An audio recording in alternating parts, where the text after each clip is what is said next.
we're going to do a close reading. So hold it close to your face. It's 14-point print. You don't really need to do that. But a close reading is sort of verse by verse. And then I'm going to ask some questions and engage you in some conversation about this encounter of... How many of you are familiar with this story? All of you. Good. Perfect. Okay, so let's first have a couple people read it. And John, would you read 3:1-6? And then Chris, would you read 7-12? Out loud, good strong voice for everybody to hear. Moses was keeping the flock of his father-in-law, Jethro, the priest of Midian. He led his flock beyond the wilderness and came to Horeb, the mountain of God. There the angel of the Lord appeared to him in a flame of fire out of a bush. He looked, and the bush was blazing, yet it was not consumed. Then Moses said, I must turn aside and look at this great sight, and see why the bush is not burned up. Keep going to 6. Okay. When the Lord saw that he had turned aside to see, God called to him out of the bush, Moses, Moses. And he said, Here I am. Then he said, Come no closer. Remove the sandals from your feet, for the place on which you are standing is holy ground. He said further, I am the God of your father, the God of Abraham, the God of Isaac, and the God of Jacob. And Moses hid his face, for he was afraid to look at God. Then the Lord said, I have observed the misery of my people who are in Egypt. I have heard their cry on account of their taskmasters. Indeed, I know their sufferings, and I have come down to deliver them from the Egyptians, and to bring them up out of that land to a good and broad land, a land flowing with milk and honey, to the country of the Canaanites, the Hittites, the Amorites, the Perizzites, the Hivites, and the Jebusites. The cry of the Israelites has now come to me. I have also seen how the Egyptians oppress them. So come, I will send you to Pharaoh to bring my people, the Israelites, out of Egypt. But Moses said to God, Who am I that I should go to Pharaoh and bring the Israelites out of Egypt? He said, I will be with you, and this shall be the sign for you, that it is I who sent you. When you have brought the people out of Egypt, you shall worship God on this mountain. Okay, so for our reflection, we're going to look at this story, Moses at the burning bush, as a one-to-one, intentional, relational conversation. We're going to look at what are the elements of this that make it so, and we're going to consider how the burning bush and this encounter with Moses is the beginning and the foundation of the whole Exodus story. And we'll consider how individual relational conversations in our communities can lead to great actions as well. Okay, are you ready for the ride? So I could put a title on this, One-to-One with an Angel. No, wait. It's one-to-one with God. It's a spiritual encounter, a sacred encounter. So here's the close reading. What happens sequentially? I want to get this in order. So what happens? Verse 1. He goes away from home. He goes away from home. Well, he's already away from home, right? So where is he? Beyond the wilderness. He's beyond the wilderness, and what's he doing? Keeping the flock. Keeping the flock. He's watching the sheep, okay? So Moses is out in the field watching the flocks by night. And he's working for his father-in-law. And he's working for his father-in-law, whose name is? Jethro. We'll run into him again. Okay, then what happens? Verse 2. The angel came. The angel of the Lord appeared to him. How? In bush. Fire out of a bush. the fire of a bush. In a, look at it closely. Fire out In of a a bush. flame of fire out of a bush. In a flame of fire out of a bush. So the angel appeared. Flame, bush, and Bush didn't burn up. It was not consumed. before that, before that sentence, Moses he turned looked. away. He looked. Don't forget that part. Moses looked, and the bush was blazing, and yet it was not consumed. So Moses looked.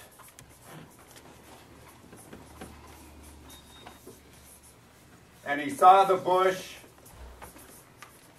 burning, but not consumed. Next sentence. He was curious. Okay, he was curious. What does it actually say? If you turn Yeah, aside- Moses has a conversation with himself. So here's the part in an individual relational conversation. You're sort of thinking about what you're going to say. Kind of how you're going to respond to this. So Moses is saying, this is pretty interesting. I'm going to turn aside and what? Look at this See why it's great sight. This great sight. As opposed to turning away. As opposed to turning away or saying, bye-bye, I'm out of here. I must turn aside and look at this great sight. He's paying attention, right? In a good individual relational conversation, paying attention. I must turn aside and look and See why it's not burning up. see why. You know, there's the why question. Did we talk about the why question in an individual relational conversation? Why? Turn aside. Look. Why? Why this bush is burning and not burned up. So, verse 4. This table answer. What happens next? Get the quiet table here. Or are you the eating table? You're the eating That's table. okay. What happens in verse 4? Here, move your sandals. Oh, wait. God calls. Yeah. But before that, Well, God saw that he had turned. yeah, so here's the other part of the individual conversation. The Lord is now thinking, oh, Moses turned aside and is paying attention to this now. I think I'm going to say something. The Lord saw that he had turned aside to see, and God called to him out of the bush, Moses, Moses, and Moses said, here I am. So they're establishing a relationship here. Are you with me? All right. So then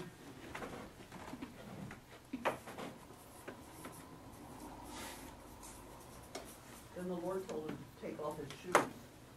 Because he's first, come no closer. Take off your sandals because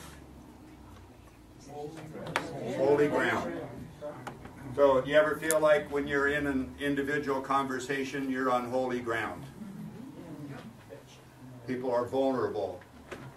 People may be sharing deep feelings. It's touch and go. Should I ask this or shouldn't I? Where do I go? How do I respond to this? Come no closer. Respect. Remove your sandals. Show that you're on holy ground.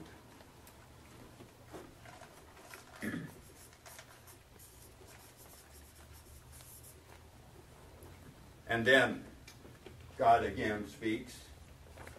I am the God of your father, the God of Abraham, the God of Isaac, the God of Jacob. And Moses hid his face, for he was afraid to look at God.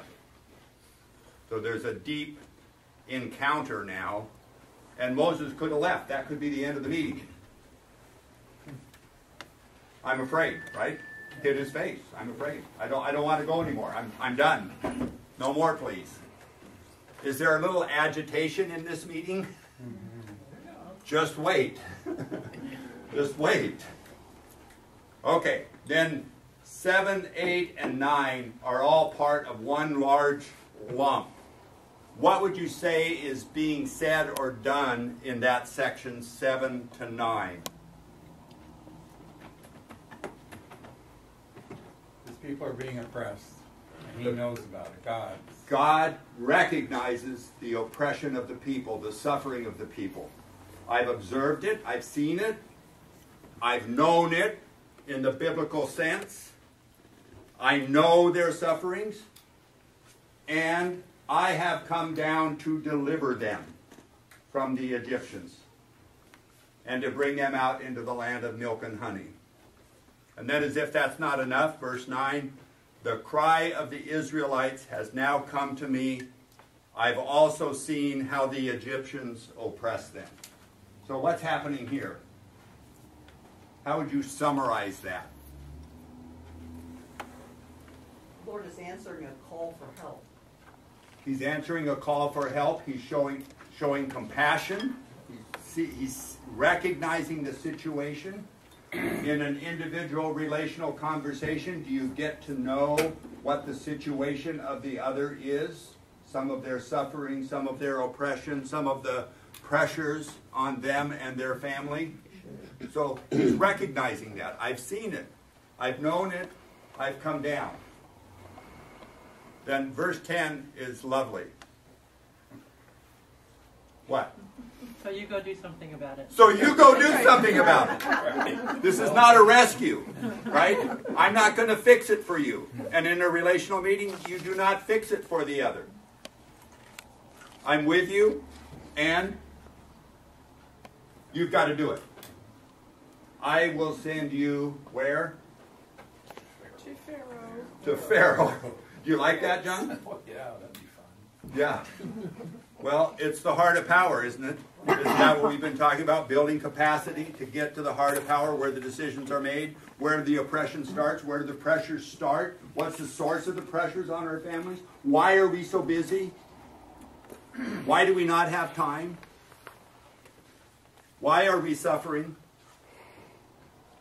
I will send you to Pharaoh. And then the conversation gets real interesting. Moses says to God, Who am I? Who, me? who am I? Who, me? What? Do I have to? And bring the Israelites out of Egypt. And not the first time or the last time that Moses will say almost those exact words, right? And then God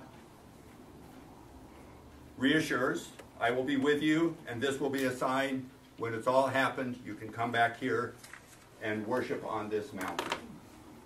So the sign is bush, burning bush. Mountain. Yeah, what's the sign? The sign is when they actually get out of Egypt and get to the mountain. It's a long-range sign. Okay. So, can an individual relational conversation launch a person on an entirely new direction in their life? Absolutely. Or a series of them? Can a deep agitational conversation change the course of history? Or a number of deep relational conversations? Okay, so how is this encounter like an individual relational conversation? What are the elements that make it so? I pointed out some of them as we've gone through it, but what are some that you've noticed? Yeah, Dorothy? God himself, God gives his own history, his own backstory. I'm the God of Abraham and Isaac and Jacob. You know who I am. Yeah, yeah. So it's mutual. Right. Yeah, I mean, there's a mutuality to it.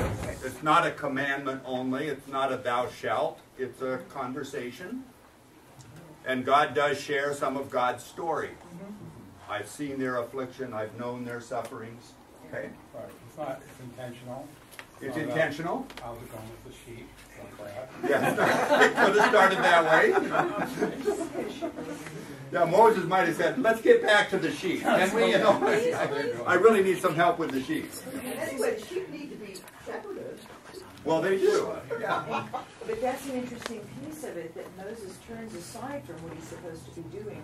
So he turns aside from his everyday life. The thing I noticed for the first time is God saying in verse 12, I will be with you. I mean, I've heard that before, but it's like, oh my gosh, that's the essence of relational organizing. Like, they could do something that could lead to the Exodus because they're doing it together. So the purpose of an intentional relational conversation is that middle word, to build a relationship, and that part, I will be with you. You know, okay, we're going to, you know, whatever, and are you with me? Behind me or alongside me? Yeah, Michael? So the turning aside is also part of that. You turn aside from what you're normally doing before you go and start a relational meeting. It is intentional. It is something that is not done while I'm doing whatever else it is I do. I'm turning aside from that and I'm paying attention. To pay attention, yeah. Becoming and present. You may be turning aside from other duties or other responsibilities. You may have to let go of some other things in order to do that, to pay attention to others. It says he led his flock beyond the wilderness, which is kind of a strange phrase when you think about it. Yeah. Yeah, like, what's beyond the wilderness? I thought that was like the final frontier. But anyways, beyond the nature kind of. He's beyond the wilderness. So, I don't know, I kind of related that to, like, trying to understand when people are at a time, when it's good to have those, like, the crux, the conversation, when they're out beyond the wilderness. Like, he's not just in his regular pasture or on his regular rounds, but kind of out there in the wilderness. He must be like, it was a dry season. He hasn't found any good grass forms, so he's taken to the mountains to get some forage from it. I don't know what's going on, but he's beyond the wilderness and outside his regular. Maybe he's on the road. You know, there's a lot of metaphors with mountains and mountaintop experiences, and he's above the tree line, and he's on a mountain, and he's not in the forest any longer. So So as a metaphor, he's beyond the wilderness where there's lots of things going on, and he's up in a clearing up on the mountain where he can see, and it's a place of encounter. You know, kind of spiritually, it's a place where things have some clarity. It's also a moment in Moses' life when he's open to this kind of conversation for whatever reason, because he sees the bush and he turns aside and enters into the conversation where he may not have the day before or the day after. But it's not like your typical intentional conversation where you set it up ahead of time. Yeah, that's right. God, yeah. you make time. Well, when God taps you on the shoulder, do you have time? You have time today? You know, I'd like to have a conversation with you, John. What would you say? Yeah.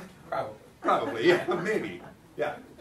There is one real distinction that I think we ought to pay attention to here between the time of kind of intentional conversations we're having, and that is, there is not an equal share of power. Yeah. Absolutely. Yeah, good. David, and then over here again. Well, there's a mutuality to the paying attention, because Moses turns aside, sees the bush. Yeah. God could just shout out, "Hey Moses, I'm over here." Right. He waits until he notices. Like, so he pays attention to when he's attentive. I don't know what to do with that, but there's attentiveness on both sides before the conversation begins. Yeah. It means they're both present. Yes. Yeah. Well, I think it's important, or possibly important, that the end of verse 1 where it says, he came to Horeb, the mountain of God. It wasn't just any old mountain. Maybe right. That was, you know, maybe that was understood as a place where God sometimes appeared. So it might have been more of an intentional Okay, thing. over here and then Dorothy. Yeah. Okay, the verse that I probably identify most is verse 11. So I've asked myself many times, who am I to be a part of this exercise? Who am I to be a part of this teaching team? Who am I to be part of a meeting of a co-train? I'm just one person. Who am I? And I identify with that. Yeah. Yep. I'm going to push back a little bit against your Moses was ready. If we remember why Moses was here in the first place, Moses was on the run. He was on the run. Moses was hiding from God. Right. And it seems like when we are hiding from what needs to be done is when we get nailed. We're trying to hide in a corner. Usually that's when Julie Hatch calls me and says, Dorothy, come to Biocommons. Organize it now. Right. Yeah. So, what makes one ready for this kind of a conversation? I mean, he had run away already because he had killed the Egyptian and buried him in the sand, and he had to get out of there. He was a fugitive. And now, the worst case scenario. I'm going to send you back. You've got to deal with your shit. Go back. And not only that, you're going to free the Israelites from their slavery. Pretty heavy duty, right? Yeah. It's going to be a little bit long, but I think it might be important. Go ahead. A real parallel here to Paul. Mm-hmm. And if we look at the person of Moses in his history and the person of Paul, Moses was brought up in Pharaoh's household. He speaks Egyptian. He's well educated. When he says, "Who am I?" The answer is, "That's who you are. That's right. You're the man who's qualified to do this." Yeah. And the same is true of Paul. Yes. I mean, Paul was the only guy who could have done what Paul did. Yes. And that's why God picked him out. And so, what I take from this is we need to answer this question of who am I, honestly. What are the gifts that God has given to me, Joe Snyder, that I can bring to the table to be useful here? And we're not all Moses. We didn't all get brought up in Pharaoh's household, but we all have something important to bring to the table, and that we have to listen when God calls us, and we have to not be dismissive of the powers that we have and whatever it is that we each as an individual bring to this struggle. And one thing where I identify with Moses is Moses was an Egyptian and a Hebrew. He had been raised in Pharaoh's house, and he was a baby born of the oppressed people. So as middle-class people, we can use that as an excuse and say, well, we're middle-class people and we're part of the system and blah, blah, blah. But Moses was too.